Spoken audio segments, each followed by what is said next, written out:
After the customer discovery phase and user interviews, we developed a lot of user needs. So then from these user needs, we developed 4 main ideation prompts that tied back to those. And then we made those into ideation prompts, like 5 big ideation prompts. And then from there, we took those 5 ideation prompts and made 100 concept ideas. We ended up with a little over 100 because each of us did roughly 20 concepts.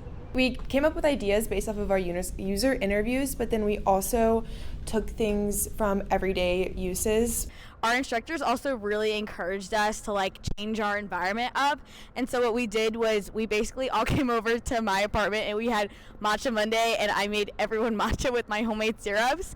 And it was like a change of pace, so we were able to be really, really wild with our ideas. It's really hard to apply some unrelated crazy idea to some really mature product. We actually went back with some of our ideas and went back to our users that are in Ecuador, and they were sort of able to give their feedback on what they thought about each of our ideas, whether it was feasible or not, if it would cost too much, and all of that advice really helped us narrow down to our top 3 ideas. We just listed pros and cons of each idea and how we would be able to implement it and how we would be able to make it feasible. So from our top 3 design concepts to down select to our final concept, we used a Pew matrix and evaluated our concepts on 7 essential criteria that we thought were the most important. We used a Pew matrix to narrow it down to the top 3, and then used a Pew matrix to narrow it down to the final design concept.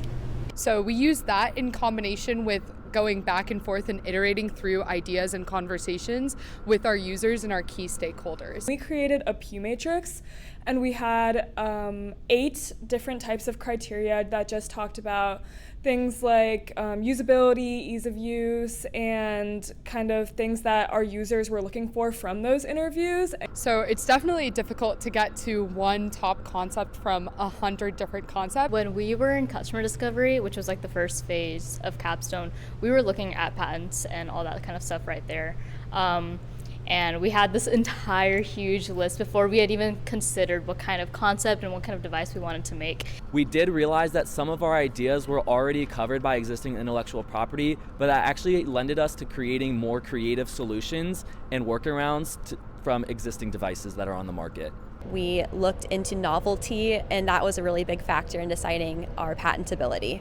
I think we kind of found a really wide open space, but doing that patent search is extremely important in order to make sure that we have that in the first place, because if not, either we have to pivot or kind of wiggle our way in. I think it kind of helped us just understand all the possibilities that were out there.